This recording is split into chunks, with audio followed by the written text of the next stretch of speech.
રાજકોટ કોર્પોરેશનની સામાન્ય સભામાં 2 મિનિટનું મૌન. પહેલગામ હુમલામાં મૃત્યુ પામેલા લોકોને શ્રદ્ધાંજલિ પાઠવી. ભારતે કરેલી સ્ટ્રાઇકને લઈ અભિનંદન ઠરાવ પસાર કરાયો. પોલીસ અટકાયતમાંથી મુક્ત થયેલા કોંગ્રેસના કાર્યકરો પણ કોર્પોરેટરો હાજર રહ્યા. કોંગ્રેસના સભ્યો પહોંચ્યા હતા હાથમાં પ્લેકાર્ડ લઈ. ટીઆરપી ગેમ ઝોન અગ્નિકાંડના પ્લેકાર્ડ લઈ પહોંચ્યા હતા તો હાથમાંથી કાગળ લઈ લેવા મેયરે સૂચના આપી. સભાખંડની મર્યાદા જાળવવા માટે સૂચના આપવામાં આવી હતી. પરશુરામ સાગઠિયા ચાલુ બોર્ડમાં રજૂઆત કરવા પહોંચ્યા હતા. ટીઆરપી ગેમ ઝોનના જવાબદાર સામે કાર્યવાહી કરવા રજૂઆત કરી.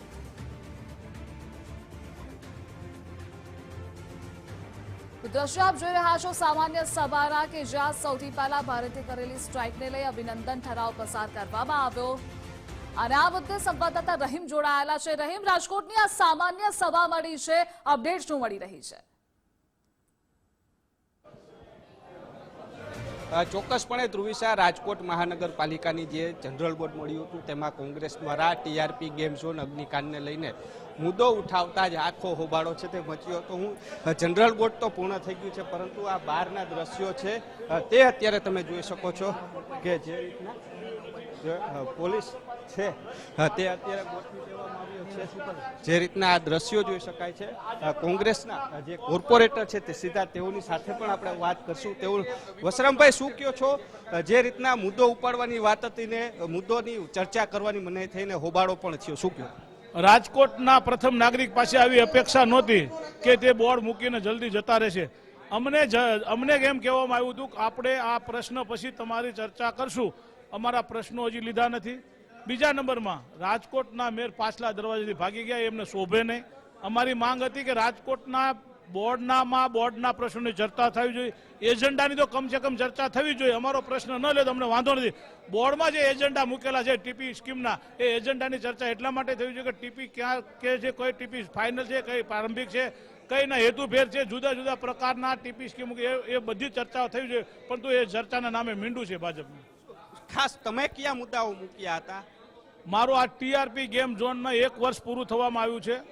રાજકોટના કમિશનરે અમે લેખિતમાં વારંવાર આવેદનપત્ર આપ્યા છે, રજૂઆતો કરી છે, પરંતુ એક પણ વ્યક્તિ સુધી આજ સુધીમાં પહોંચતા નથી. કોઈ ભાજપના નેતા જેના ઇશારે તત્કાલીન ટીપીઓએ જે હુકમ કર્યો છે 262 એટલે પાડી નાખવાનો હુકમ હતો કર્યો હતો, એ સમયે જો પડી ગયો તો 27 લોકોના મૃત્યુ ન થાત તો એ 27 પાડવાનો હુકમ કોણે રોક્યો હતો એ હજી સુધીમાં જડતું નથી. એના માટે અમારી માંગ છે કે ગોતો અને એની માટે ફરિયાદ દાખલ કરો. ટીપી સ્કીમનો મુદ્દો કોણે ઉપાડ્યો છે?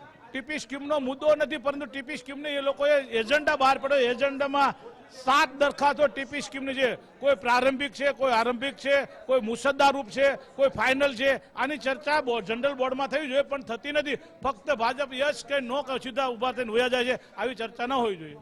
જે રીતના ભાજપ સામે આક્ષેપો છે તે કર્યા છે. નેહલભાઈ શુક્લ છે, તેઓની સાથે વાત કરશું. નેહલભાઈનું શું કહેવું? નેહલભાઈ, આપના જે મુદ્દાઓ હતા ટાઉન પ્લાનિંગને લઈને, શું ચર્ચાઓને શું જવાબ આવ્યા? મારો આ વખતના મુદ્દા 2 હતા જેના મેં આ જનરલ બોર્ડમાં પ્રશ્ન પૂછ્યા છે. એક તો ફાયર એનઓસી અંગેના જે કંઈ નિયમો છે તેની સંપૂર્ણ માહિતી આપે, અને બીજો કે 20 લાખ ઉપરના છેલ્લા 3 ફાઇનાન્શિયલ યરના જે કોઈ ટેન્ડર્સ છે એ ટેન્ડરોની કઈ તારીખે મંજૂર થયા છે અને કઈ તારીખથી એમનું કેટલું પેમેન્ટ ચૂકવાનું છે એ બધાની સંપૂર્ણ માહિતી માંગે. આ 2 પ્રશ્નો મેં પૂછેલા છે.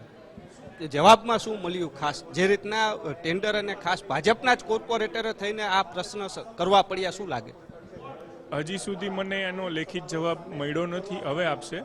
પરંતુ આ સંપૂર્ણ પ્રશ્નો પૂછેલા છે એ મારા અભ્યાસ અર્થે પૂછેલા છે, કારણ કે હું પોતે સ્ટેન્ડિંગ કમિટીનો મેમ્બર છું.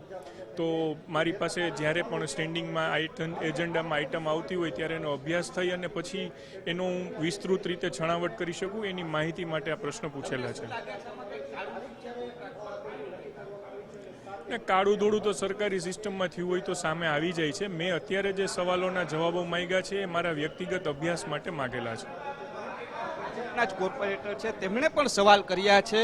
સૌથી મોટો સવાલ એ ઉત્પન્ન થઈ રહ્યો છે કે હાલ જે રીતના કહી શકાય કે કોંગ્રેસે જે સવાલો કર્યા હતા તેને લઈને જે ચુસ્ત બંદોબસ્ત આપણે મેયર પાસે જશું, કારણ કે જે રીતના મેયરે જવાબ નથી આપ્યો તેને લઈને આખો આ વિવાદ છે તેની શરૂઆત થઈ હતી. કારણ કે જે રીતના કોંગ્રેસ દ્વારા જે ટીઆરપી ગેમ ઝોન અગ્નિકાંડ મુદ્દે જે સવાલો ઉઠાવ્યા હતા તેને લઈને જે જવાબ નથી મળ્યા. બીજું જે ટીપી સ્કીમોની વાત છે તેને લઈને ખાસ જે સવાલો છે તેને લઈને આપણે મેયર છે તેઓની સાથે આપણે વાત કરવાના પ્રયાસ કરશું. તેઓનું શું કહેવું છે, કારણ કે જે રીતના કોંગ્રેસ આક્ષેપ કરી રહ્યા છે તેને લઈને વાત કરીએ.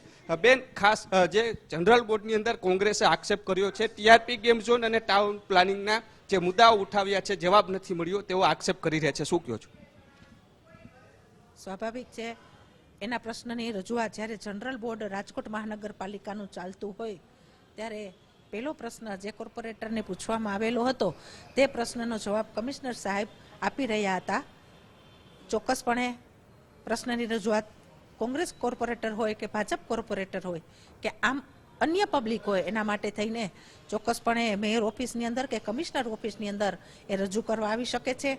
પણ આ જે પ્રશ્નનો મુદ્દો છે એ ડાયરેક્ટ જનરલ બોર્ડની અંદર એને લીધેલો હોય, મેયરમાં મને જાણકારી કરેલી નથી. જ્યારે પહેલા પ્રશ્નનો જવાબ ચાલુ હોય ત્યારે આ પ્રશ્ન ઉઠાવેલો હતો, પણ અત્યારે ચોક્કસપણે મેયર ઓફિસમાં બેઠા હોય, કમિશનર એની ઓફિસમાં બેઠા હોય તો તેના પ્રશ્નના જવાબ માટે રજૂઆત કરી શકે છે.